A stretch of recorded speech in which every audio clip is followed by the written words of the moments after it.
चाणक्य नीति, अमीर बनने के रहस्य और उधार से बचने की रणनीति। आचार्य चाणक्य ने एक गंभीर स्वर में कहा, चंद्रगुप्त, तुम्हें पता है अमीर और गरीब में सिर्फ एक चीज का फर्क होता है, धन। पर एक बात और सुनो, धन उसे नहीं मिलता जो दिन रात मेहनत करता है।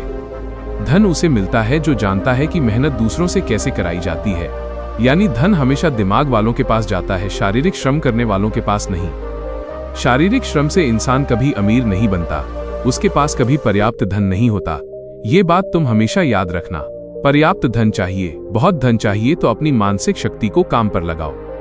दिमाग से काम करो, हाथों से नहीं। राजा कभी स्वयं श्रम नहीं करता, सेठ साहूकार कभी खुद मजदूरी नहीं करता।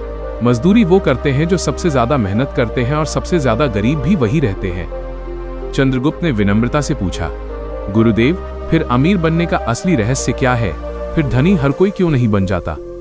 चाणक्य मुस्कुराए और बोले, चंद्रगुप्त, एक बात हमेशा याद रखना, अगर इस दुनिया की सारी संपत्ति आज गरीबों में बराबर बराबर बांट दी जाए तो कुछ साल बाद फिर वही होगा जो आज है। गरीब फिर गरीब हो जाएंगे और अमीर फिर अमीर। क्यों? क्योंकि अमीरी गरीबी धन से नहीं, बुद्धि से बनती है। जो व्यक्ति अपनी बुद्धि के घोड़े दौड़ाता है उसे अमीर बनने में देर नहीं लगती। जो बुद्धि को सोने देता है और केवल शरीर से मेहनत करता रहता है वो जीवन भर गरीब ही रहेगा। धन बुद्धि का खेल है, मेहनत का नहीं। अमीर बनने के 7 मुख्य नियम। 1. अपनी अक्ल में पैसा लगाओ, ये सबसे बड़ा निवेश है। शारीरिक श्रम की एक सीमा है लेकिन बुद्धि की नहीं। सीखना कभी बंद न करें, जो सीखना बंद कर देता है उसकी कमाई भी मर जाती है। 2.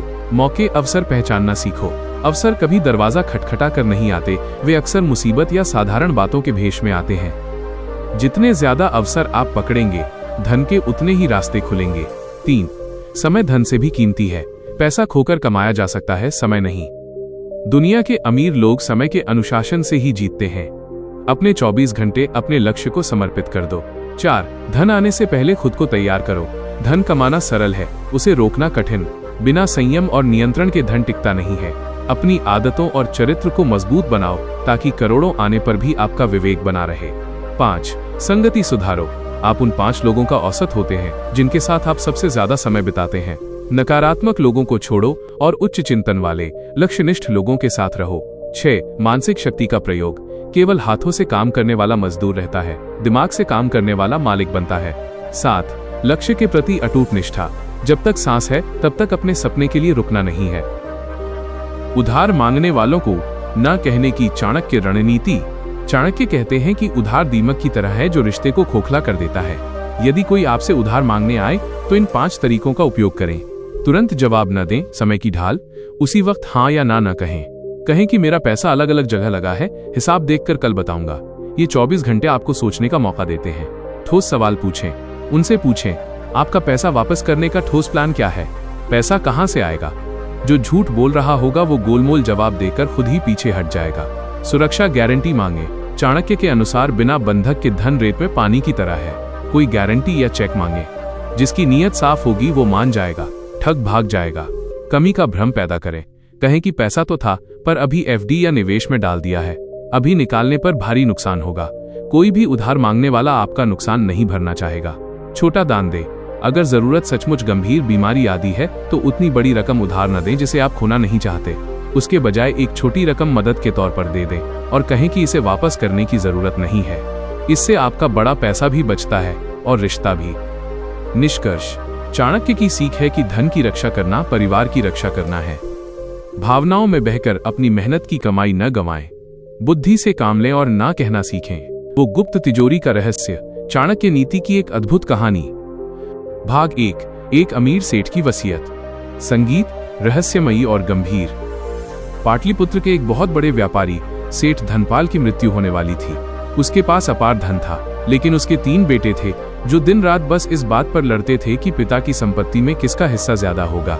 सेठ जानता था कि अगर उसने धन बराबर बांट दिया तो उसके बेटे उसे जुए और ऐशो आराम में उड़ा देंगे।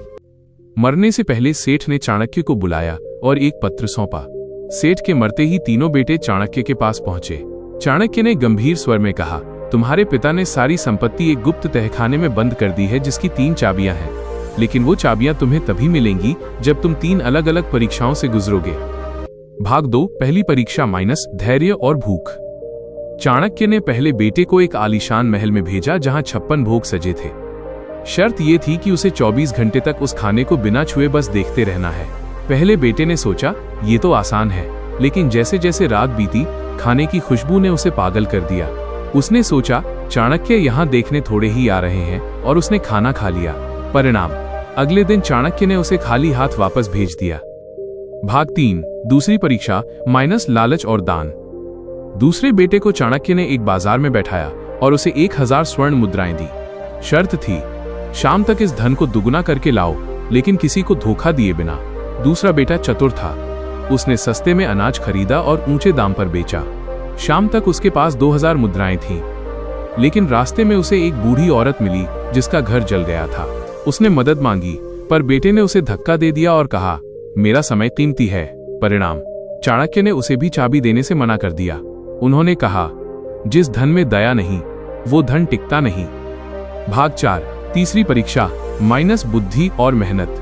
तीसरे बेटे जो स्वभाव से शांत था, उसे चाणक्य ने एक बंजर जमीन का टुकड़ा दिया और कहा यहां से सोना निकाल कर लाओ। तीसरा बेटा दिन रात पसीना बहाने लगा। उसने जमीन खोदी, पत्थर हटाए, लेकिन सोना कहीं नहीं मिला। गांव वाले उसका मजाक उड़ाने लगे। महीनों बीत गए। अंत में उसने सोचा कि अगर सोना नहीं मिला तो क्या हुआ, जमीन तो उपजाऊ हो गई है। उसने वहां बीज बो दिए और कुछ समय बाद वहां लहलहाती फसल खड़ी थी। उसने फसल बेची और उससे मिले धन को चाणक्य के चरणों में रख दिया। भाग 5, the twist, the grand reveal. संगीत ऊंचा और प्रेरणादायक। चाणक्य मुस्कुराए और बोले, पुत्र, असल में कोई गुप्त तिजोरी थी ही नहीं। तुम्हारे पिता ने वो सारा धन राज्य के कल्याण में लगा दिया था। तीनों बेटे हैरान रह गए। बड़े 2 बेटे क्रोधित हुए, तो हमें ये सब नाटक क्यों कराया गया? चाणक्य ने गरजते हुए कहा, सुनो, तुम्हारे पिता चाहते थे कि तुम खुद अपनी तिजोरी बनो।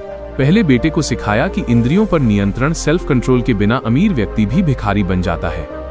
दूसरे को सिखाया कि संवेदना, एम्पैथी के बिना धन केवल पाप का बोझ है।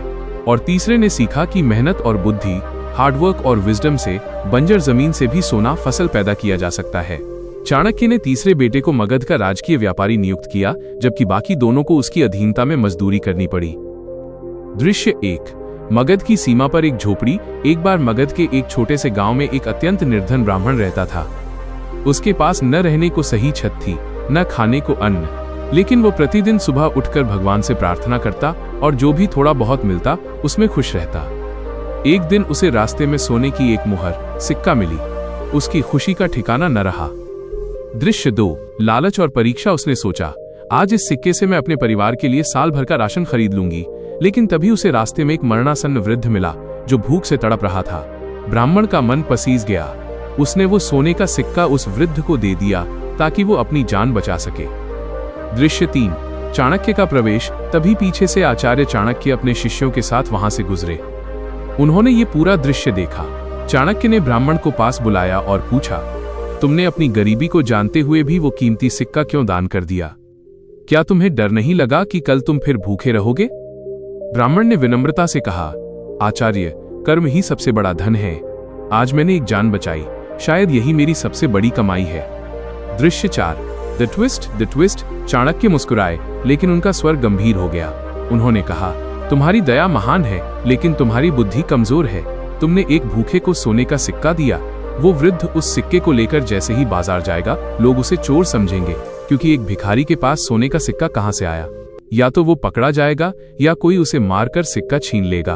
तुमने उसे जीवन नहीं बल्कि खतरा दान किया है। ब्राह्मण सन्न रह गया।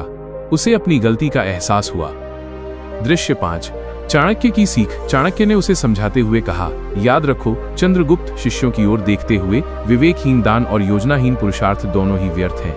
अगर तुम्हें उसकी मदद करनी थी तो उसे भोजन कराते या उस सिक्के को भुनाकर उसे छोटा छोटा हिस्सा देते। चाणक्य ने उस ब्राह्मण को अपने साथ लिया और उसे राजभवन में एक कार्य सौंपा, जहां उसे उसकी मेहनत के बदले नियमित धन मिलने लगा। इस कहानी के 3 मुख्य सूत्र, की टेकअवेज। 1, अंधा दान ना करें। मदद हमेशा सामने वाले की क्षमता और स्थिति देखकर करनी चाहिए। 2, भावनाओं पर बुद्धि का नियंत्रण। केवल दया से दुनिया नहीं चलती, सही समय पर सही निर्णय लेना ही बुद्धिमानी है।